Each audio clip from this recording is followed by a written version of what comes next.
Entonces aparece el meteorito. Transforma la noche en día, no muy lejos.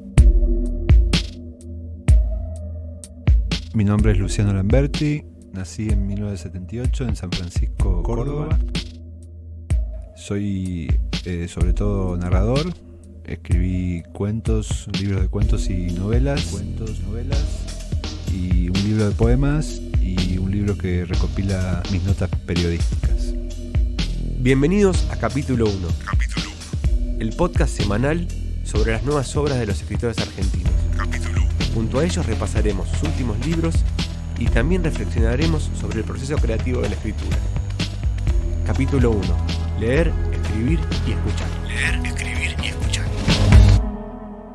Un meteorito que cae, un pueblo chico, una fiesta anual y una masacre. Así arranca tu último libro, La masacre de Kruger. ¿Cómo viene esa historia? ¿Cómo la escribí? ¿Cómo viene la idea? ¿Cómo se forma todo? La idea se me ocurrió aproximadamente en el 2014. Yo vivía en Unquillo, que es un pueblo de las sierras. Aunque en realidad la masacre está inspirada, el pueblo Kruger está inspirado en La Cumbrecita. Ajá. Que es un pueblo muy chiquito donde no se puede entrar con auto, tiene calles de tierra y es muy alemán, muy ordenado y muy perfecto, ¿no? Pero en el 2014 estaba en los medios estaba muy fuerte el tema de la inseguridad. Era algo que uno leía todos los días y que con abrir un diario ya te saltaba la cara. Y no sé de qué forma retorcida se me empezó a ocurrir la idea de que la gente de mis vecinos, digamos, pudieran enloquecer de un momento para el otro y hacer cosas espantosas. Anoté algunas ideas. Eso fue tomando forma lentamente. En esa época estaba terminando la maestra rural. Y unos años después escribí lo que es el comienzo cronológico de la novela, que es esta mujer que decide envenenar a su marido y a su hijo con una torta que le pone raticida. Y a partir de ahí se me ocurrió otro caso parecido y así fue creciendo.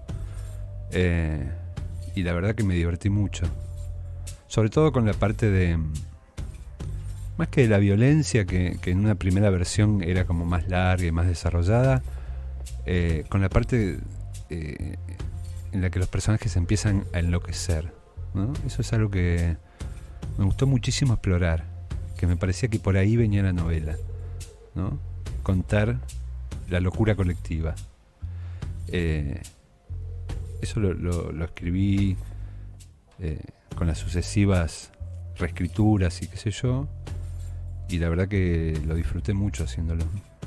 Sí, esta idea de un pueblo que un día se vuelve loco y empiezan a matarse entre todos, ¿no? Simplemente, o sea, de las maneras más violentas. Está el marco que es el meteorito, pero el meteorito es la nada excusa. Más que una excusa, ¿no? Es una excusa, la idea de que la radiación que despide un meteorito puede hacer que caigan todas las barreras, ¿no? Porque en el fondo lo que está planteando la novela es la idea de que caen las barreras de la civilización, ¿no? Cae todo lo que nos permite vivir en sociedad y ser educados y corteses unos con otros, y de pronto nos transformamos en animales y dementes, porque sin esa barrera es lo que seríamos, ¿no? Y eso es lo que te gustaba explorar a vos. Eso es lo que me interesaba mucho. Eso está plasmado de una manera muy efectiva. ¿Por qué elegís ciertas cosas que a mí me parecen interesantes? ¿Por qué situar la historia en 1987, por ejemplo? Bueno, es un año... me gustaba la idea de trabajar en un mundo sin celulares ni internet, ¿no? Y además me gustaba la idea de que la historia haya transcurrido hace mucho tiempo y podamos tener testimonios actuales de una historia vieja, ¿no? Incluso el grano de la filmación de los años 80 y de los primeros 90 en tanto documental a mí me encantan. En Umatic, en ese grano todavía no estaban desarrolladas las cámaras. Medio quemado, sí. ¿Viste? La cosa, o las fotos incluso de esa época a mí me encantan. Y quería que la novela tuviera como ese color, ¿no? Y que transcurriera en mi infancia, que no fuera algo actual, ¿no? Me parecía más creíble que haya sucedido hace mucho tiempo y que la gente lo haya olvidado o haya dejado de hablar de eso por autoprotección, ¿no? Sí, contamos esto, digamos. La masacre ocurre en un pueblo en la Patagonia. En las sierras, en las sierras. Tiene montañas. En las sierras, digo, bueno.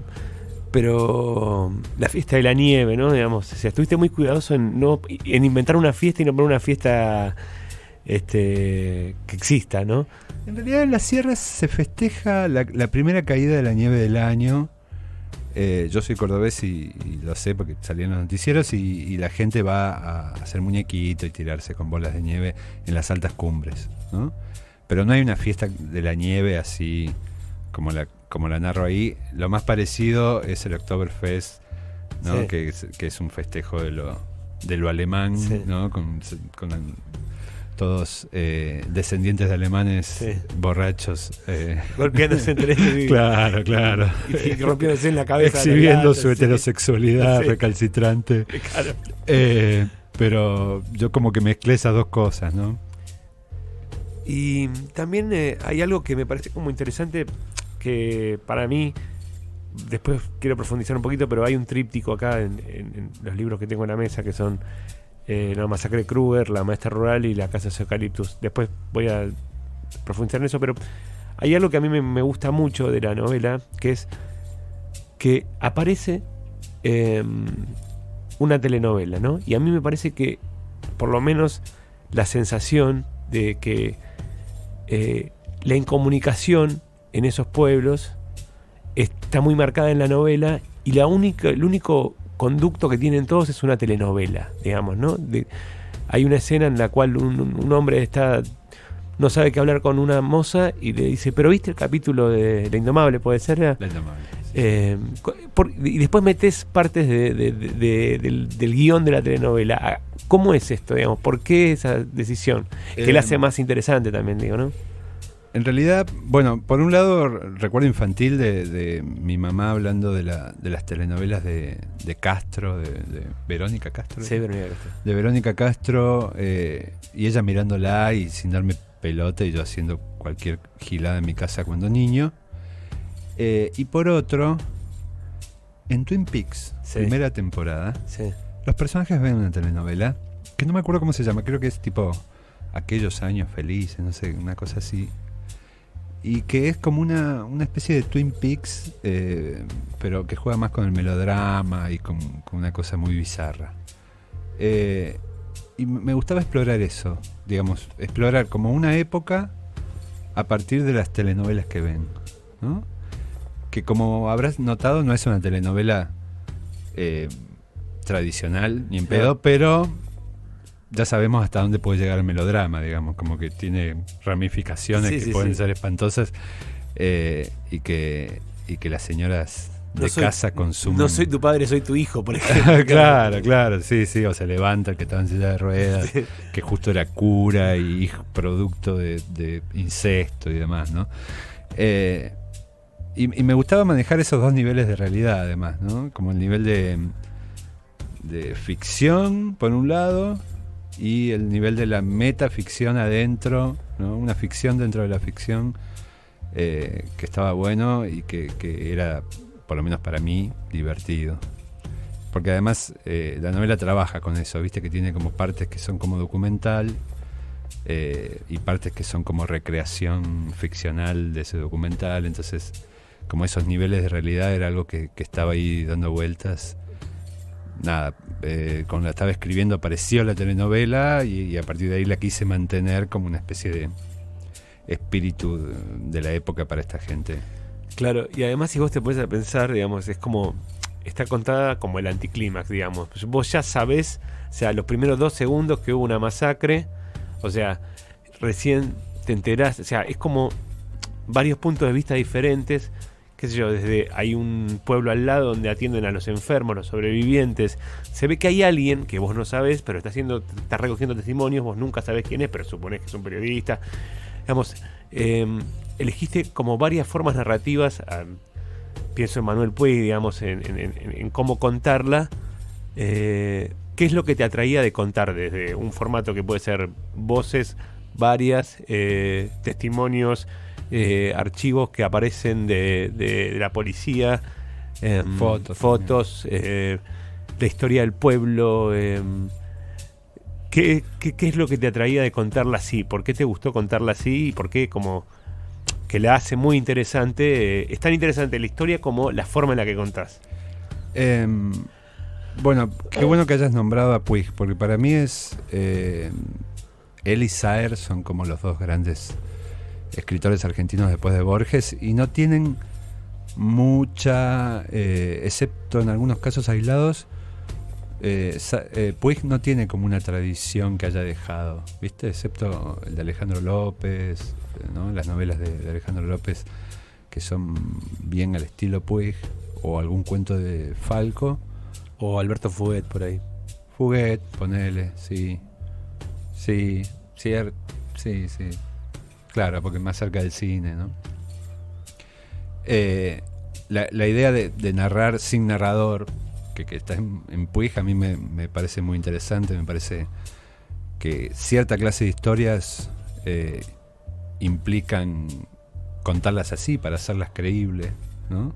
Porque si uno las cuenta, yo traté por ahí de contarla cronológicamente como una novela con personajes que hacen cosas y no me terminaba de convencer. Había algo en el verosímil que no terminaba de funcionar, ¿no? Entonces acudí como a otras técnicas, si se quiere, narrativas, para rodear lo que a mí me parecía que en un punto no se podía contar, que era la masacre. La masacre está desde el título, está anunciada, no es ningún secreto, claro, ¿no? Y si la novela juega con algo, es con eso que se aproxima, ¿no? Que los personajes incluso algunos ven y que no pueden evitar, ¿no? La idea más de tragedia que de suspenso. Yo desde que leí Carrie, que incluso la daba en mis clases de secundaria, Carrie de Stephen King, ahí como que hay testimonios intercalados en la narración donde se habla de algo terrible que pasó, ¿no? Y uno no sabe lo que es.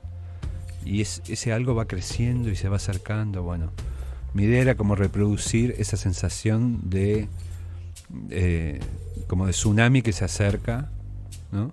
Y que uno no puede hacer nada. Sí, inclusive como hay hasta en una cuota de humor negro, digamos, hay un capítulo donde se cuenta que se peregrinan ciertos gente con cierto, entre comillas, morbo, hacia el lugar donde fue la masacre de Kruger. Sacarles las comillas. Sí, con cierto morbo, con un morbo muy grande, va a la masacre y duerme en los lugares donde, digamos, es como muy ese capítulo de humor negro donde, bueno, que lo cuenta a través además de una chica que en realidad, vamos a decir, estaba muy caliente con el pibe y ella misma lo dice. Y la verdad es que yo fui porque literalmente, perdonen, yo quería coger entonces con el tipo y fui, digamos. Hasta eso, y además ahí me da una pauta que es, para mí, esto de si tu vecino rompiese todas las barreras, ¿no? Que decías que de ahí nace la idea primaria. A mí me parece que también en tu literatura es el hombre común, la mujer común, la persona común frente a una circunstancia sobrenatural o rara, o sea, lo extraño, digamos, ¿no?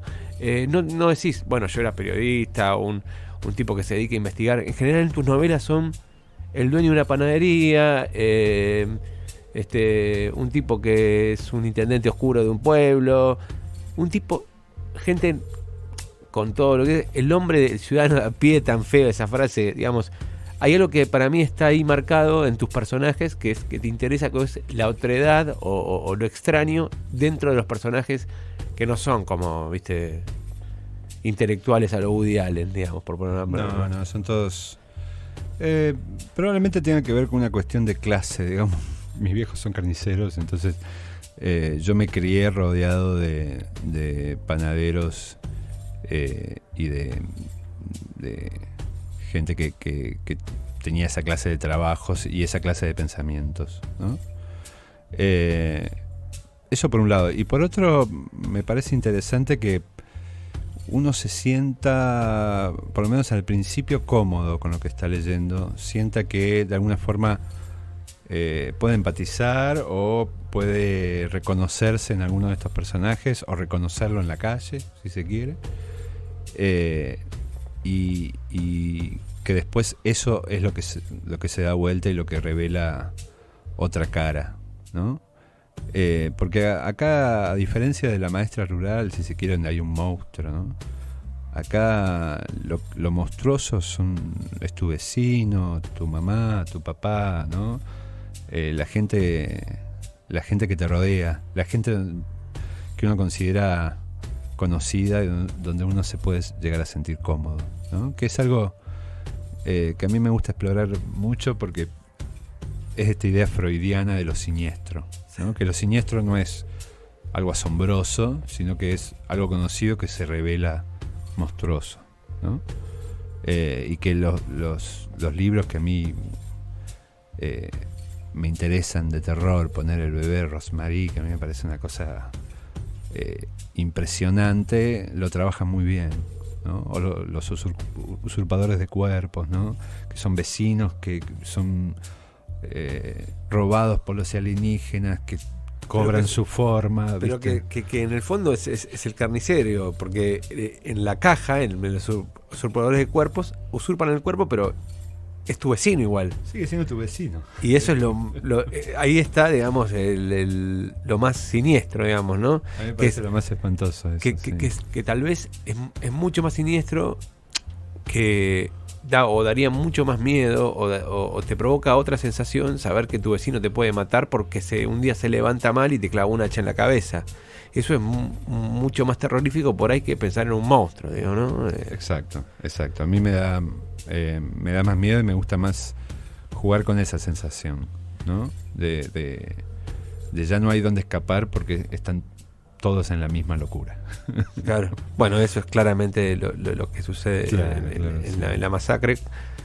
Y hay algo que a mí me gusta, que es como, para mí, la masacre de Kruger, La maestra rural, e inclusive La casa de los eucaliptus, para mí forman un tríptico, no en el sentido, una trilogía, no en el sentido narrativo, sino en el sentido, o sea, no lo que se cuenta, sino en el sentido de cómo se cuenta. Porque La maestra rural, si querés contar un pedacito de qué va, por ejemplo, digamos, Bueno, tiene un funcionamiento bastante parecido al de La masacre. Exacto. En el sentido de que son testimonios, monólogos, una serie de monólogos alrededor de este personaje, que es una poeta, maestra rural de pueblo, cuyos libros tienen el don de trasladarte a otro lugar, ¿no? Es como una especie de magia.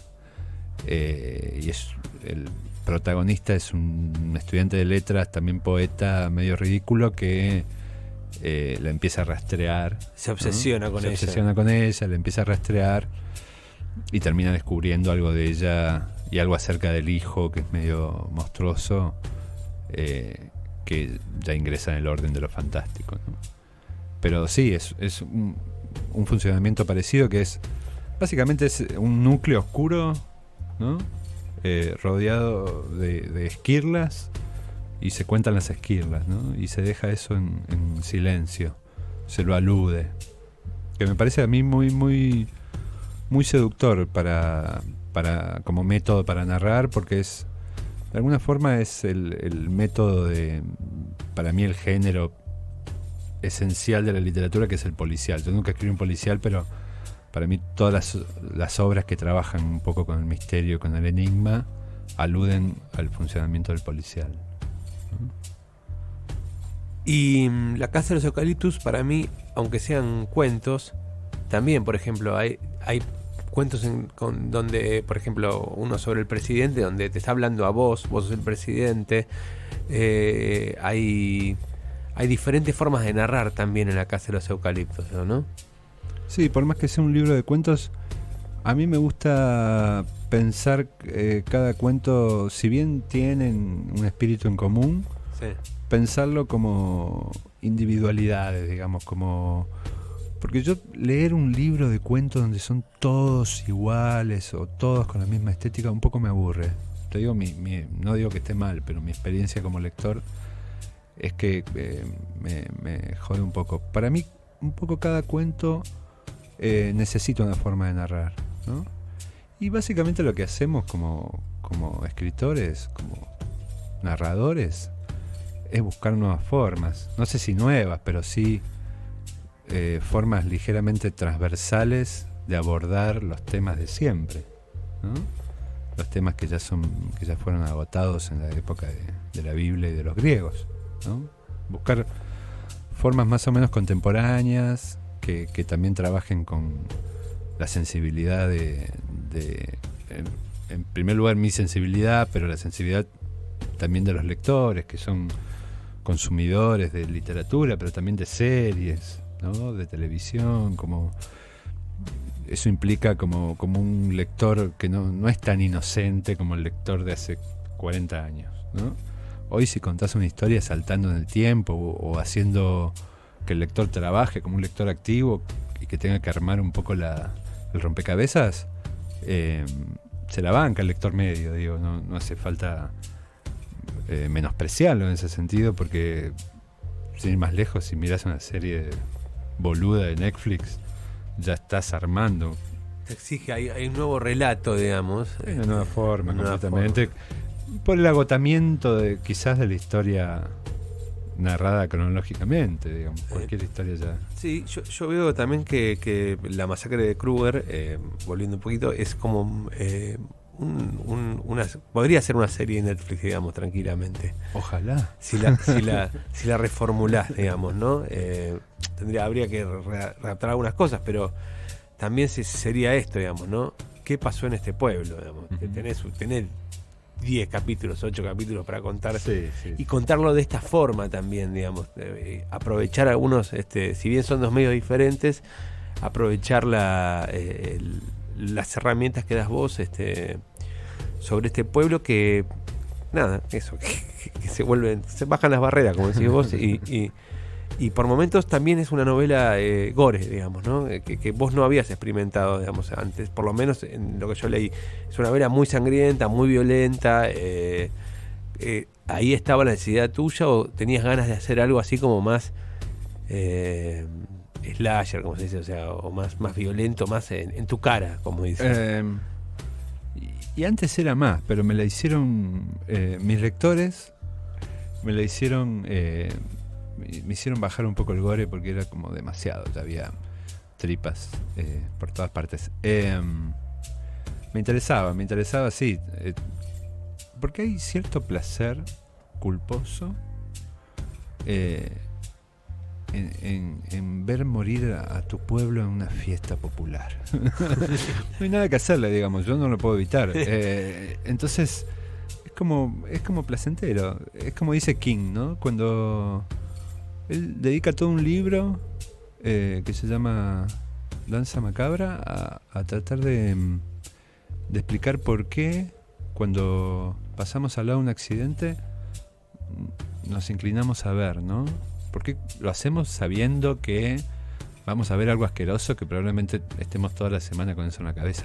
¿O por qué miramos películas de terror? Incluso películas de terror crueles y sangrientas con chicas destripadas, ¿no? Sí.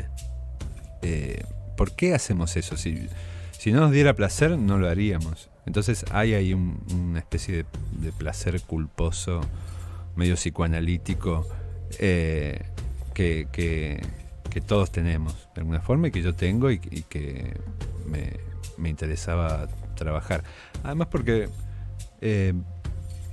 me interesaba no hacer una novela como una película de Cannes, sino hacer una novela como una película que dan en Telefe un sábado a las 6 de la tarde.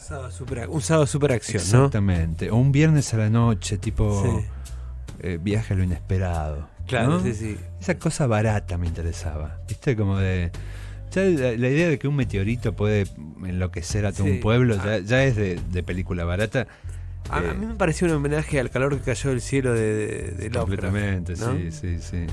Sí, y hay algunas cosas, incluso cuando hay un parapsicólogo por ahí que dice que el agua tenía un sabor distinto. Eso está, digamos, extraído casi literalmente de esa novelita. Igual Lovecraft, viste, es como... el lenguaje sigue siendo un problema. Hasta que no llegó King al terror y lo limpió de todos esos adjetivos rimbombantes, no funcionaba tan bien, digamos. El meteorito, los huesos, la nieve en la cima de una montaña. El meteorito, la nieve, el caballo se queda mirándolo. En la cima de una montaña. Lo atrae. El meteorito, la nieve, los huesos. Una nube de polvo lo rodea todavía, no muy lejos. No muy lejos. No muy lejos. ¿Cómo encarás vos la escritura? ¿Cómo se te viene? ¿Cómo trabajás, digamos, la escritura de tus obras? Yo soy a la vez dionisíaco y apolíneo, digamos, en el sentido de que en un primer momento soy dionisíaco, escribo todo lo que puedo en la menor cantidad de tiempo posible, sin un fucking plan, ¿no? Tratando simplemente de llenar las hojas y después de tener un masacote. Y cuando tengo el masacote sé más o menos a dónde voy y puedo reescribir. Yo trabajo mucho con la reescritura, ¿no? Para mí ese es el momento de la escritura verdadero, que es algo que no entienden por ahí la gente que empieza a escribir. Que si no les sale de una, ya se desaniman o creen que porque les salió así, se tiene que quedar así, no se puede corregir, ¿no? Para mí es como la primera versión de algo es algo horrible, monstruoso, lleno de baba y pelos y lunares descontrolados y hay que meterle cirugías. O sea, pero por ejemplo, vos arrancás con una idea y sabés a dónde vas a llegar o decís, tengo esta idea, tengo la idea de la masacre y después veo cómo, o sea, dejo que me lleve, no tengo el final todavía. O no sí. tengo absolutamente idea de dónde voy. Siempre es así. Sé... si estoy escribiendo una novela o un cuento, por algo del tempo, si se quiere, de la rapidez con la que suceden las cosas interna, que me hace distinguir una cosa de la otra, o cuando se empieza a ramificar la historia y se va para todas partes, ya sé que va a ser una novela. Pero no, cuando escribo un cuento, ni cuando escribo una novela sé a dónde voy. Lo cual implica mucho trabajo después, porque si yo me sentara, si yo fuera un poco más paciente, frío y analítico, podría sentarme, diagramar todo, que es como hacen algunos escritores, ¿no? Que son... John Irving incluso tiene el final escrito de sus novelas antes de sentarse a escribirlas, y tiene todo lo que va a pasar en cada capítulo, ¿no? Todo diagramado perfectamente. Entonces solo se dedica al lenguaje, ¿viste? Pero yo no soy así, no tengo la paciencia y me gusta escribir mucho encima, porque si paso un día sin escribir un poco me deprimo y me siento inútil. O sea, ¿escribís todos los días y tenés un horario o no? Digamos, Sí, qué sé yo, ahora que soy padre aprovecho cuando mi hijo está en el jardín y le doy todo lo que pueda, y por ahí cuando está entretenido con algo también le doy, ¿viste? Es como cuando puedo. Antes vivía solo y era como mucho más... Pero antes era más paja que ahora, digamos. ¿No? Cuando vivía solo y tenía todo el tiempo del mundo, perdía mucho más el tiempo. Ahora soy como más productivo que antes, lo cual es paradójico. Pero escribo cuando puedo, sí. Incluso ahora, a pesar de ser muy productivo, el año pasado escribí 2 novelas. Esta y otra que está inédita sobre Beckett. escribí 2 novelas, digo, pero a pesar de eso me distraigo mucho de internet y entonces para mi cumple me regalaron una máquina de escribir, Olivetti Letera 22. Hermosa esa Letera 22. Sí, que es como mítica. Digamos, sí, es la como, que tenía Cormac McCarthy. Es como el fetiche del escritor, ¿no? Es ¿Viste? fetiche completamente, pero no sabes la diferencia que hay entre escribir una frase. ¿Te sentás a escribir en la letera? Por supuesto, escribir una frase, ir a ver qué está pasando en Twitter, escribir otra frase, ir a jugarte un partido de ajedrez, es como que te distraes demasiado en pelotudeces, digamos. Entonces, si estoy 1 hora con Olivetti, yo me siento un campeón.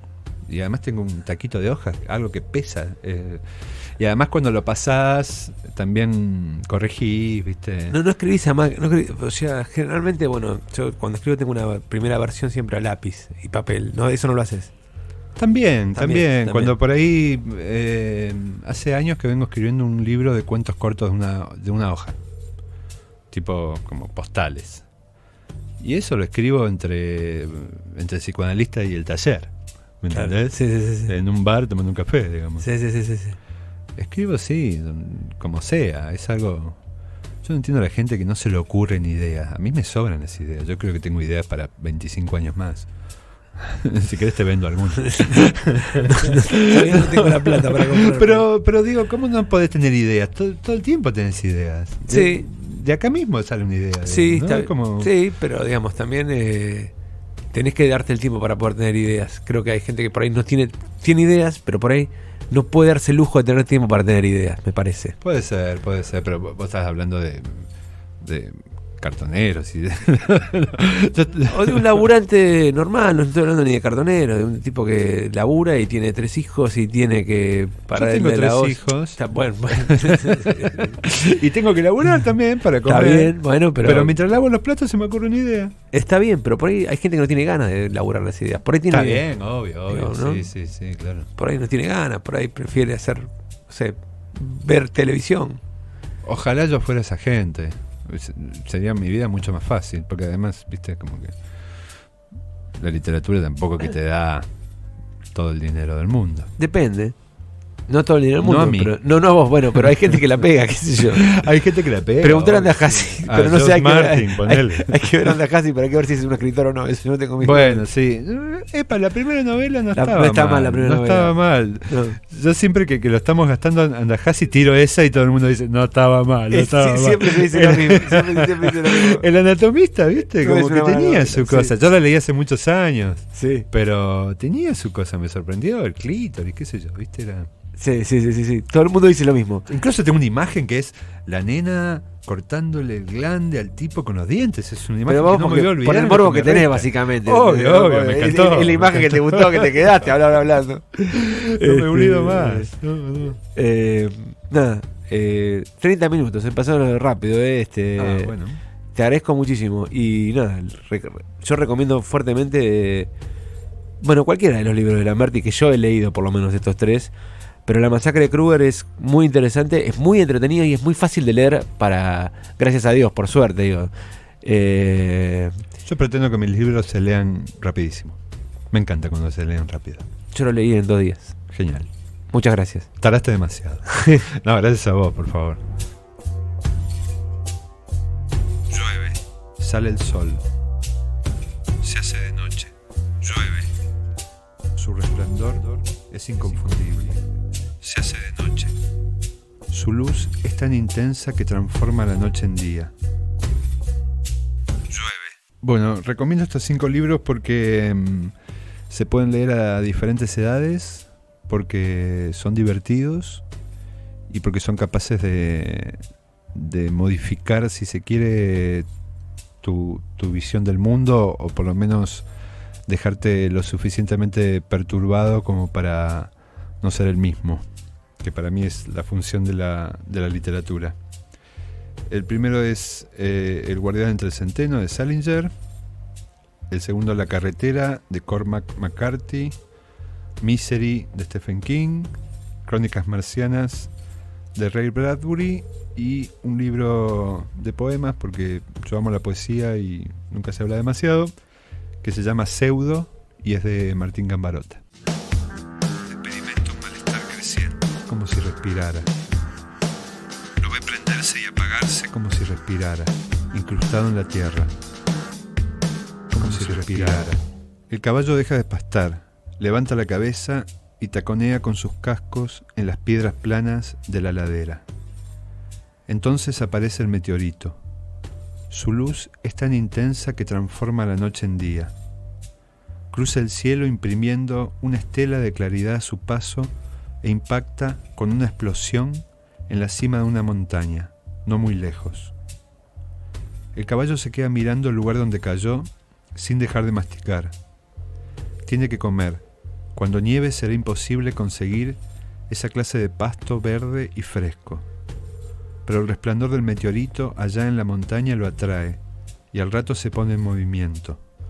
Toma un sendero natural abierto entre piedras y arbustos bajos y espinosos que desemboca en un valle, en la cresta de una de las montañas.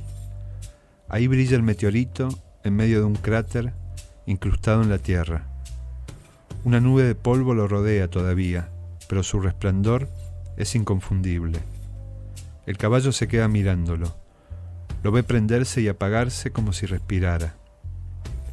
En los días posteriores experimenta un malestar creciente. No tiene hambre, no puede dormir.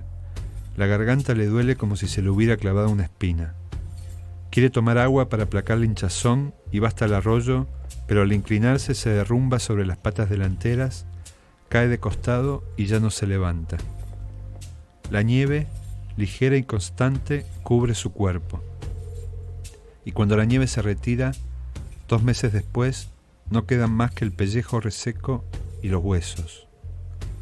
En la montaña el meteorito se ha apagado como una brasa que se extingue hasta parecer una piedra cualquiera.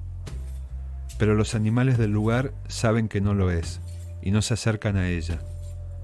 Llueve, sale el sol, se hace de noche. Sobre la piedra se junta tierra y de la tierra nace pasto. Pero el pasto no tarda en secarse. La masacre de Kruger, Luciano Lamberti. La masacre de Kruger, Luciano Lamberti. Esto fue capítulo 1. Mi nombre es Martiniano Cardoso. En la realización estuvo Simón Villarrubia y esto fue grabado en los estudios radiales del Centro Cultural 911. Capítulo 1.